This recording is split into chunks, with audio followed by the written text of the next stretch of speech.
May we all become a beacon of light to stop it in its tracks. Julie Andrews never made the confession implied by so many viral headlines, because Julie Andrews is still alive.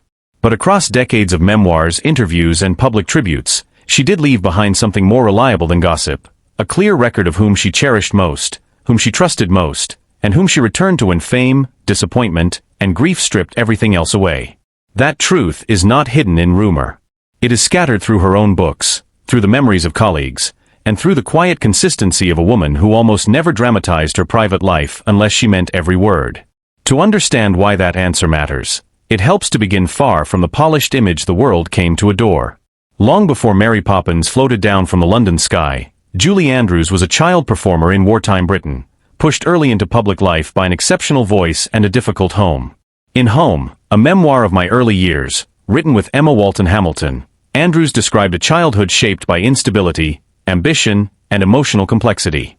Fame did not rescue her from uncertainty, it simply gave that uncertainty a brighter stage. The serenity audiences later associated with her was real in one sense, but it was also earned, disciplined, and often protective.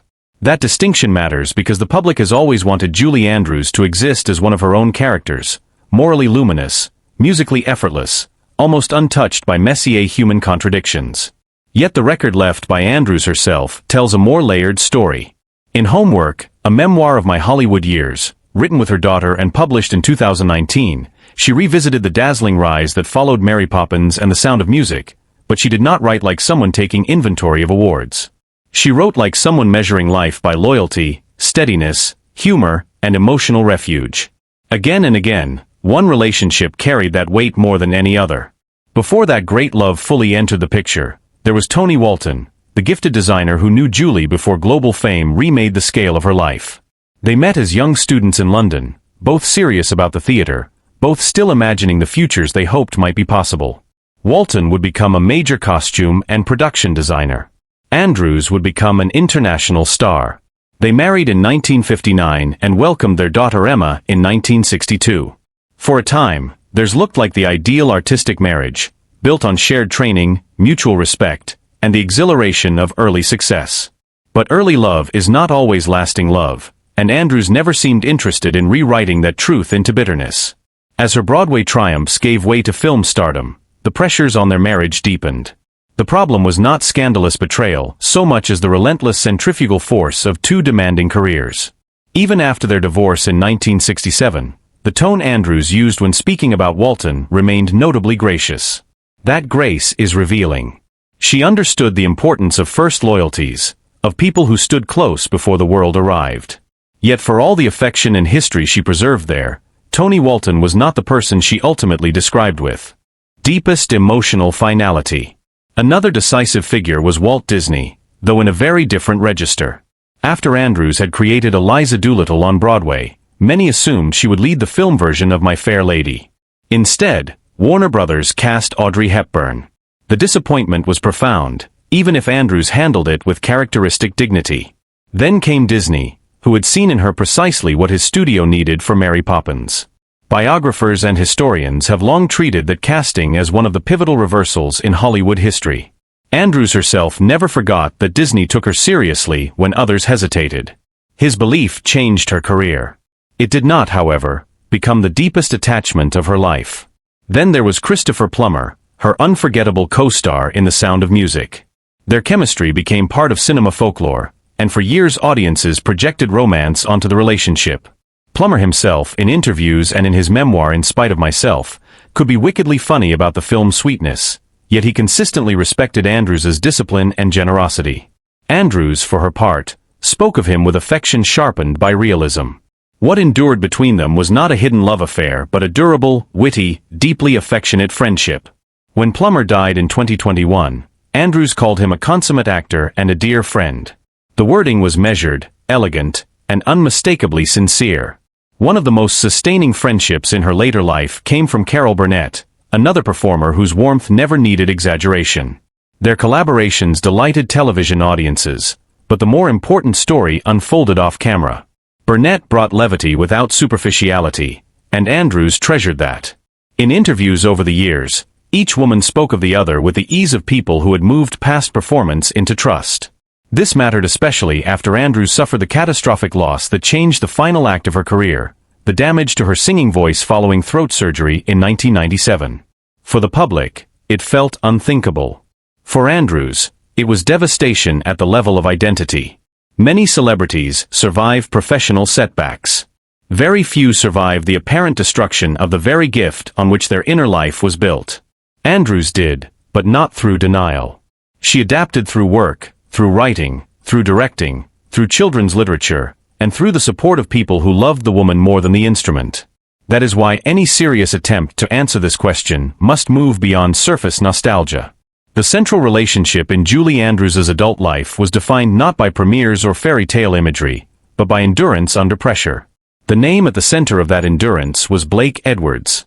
When Andrews and Edwards met in the late 1960s, both already understood the limits of glamour.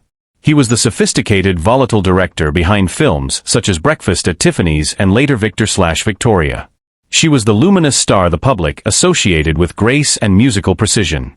On paper, they might have looked mismatched. In life, they became one of the most resilient partnerships in Hollywood. They married in 1969, blended their families, later adopted 2 daughters from Vietnam, and built not merely a marriage but a private alliance. People close to them often describe the relationship as full of wit, candor, tenderness, and a certain hard-won understanding of damage. The evidence for Edwards's place in Andrews's heart does not rest on one dramatic statement. It rests on accumulation. In Homework, Andrews wrote about him not as a glamorous conquest, but as the person with whom she built a life sturdy enough to hold both of their vulnerabilities.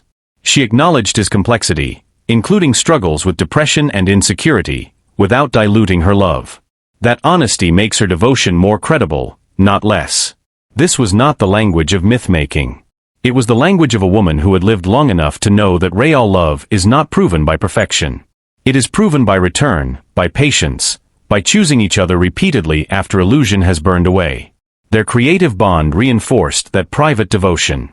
Edwards directed Andrews in films including Darling Lily, 10, S.O.B., That's Life, and most famously Victor/Victoria, the 1982 hit that gave her one of her greatest late career roles. Colleagues sometimes noted that he drew out shades in her that earlier directors had not fully explored, especially wit edged with sadness, sensuality shaped by self-command, and comic intelligence sharpened by risk. But even that professional partnership does not explain everything. The strongest proof arrived when Andrews lost her voice. At the moment many performers might collapse into bitterness, Edwards became the witness who helped her imagine another self beyond singing. Andrews has spoken with unusual directness about that period. In multiple interviews and public appearances, she described the despair of waking into a life where the sound that had defined her since childhood was no longer available to her in the same way. Yet she also described Edwards as steadfast, funny, and emotionally present. In a 2015 interview with Jonathan Bastian for Interview magazine, she reflected on their marriage with palpable tenderness, recalling the joy of making each other laugh and the depth of their companionship.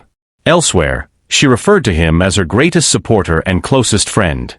Those are not casual phrases. For someone as private as Julie Andrews, they are declarations.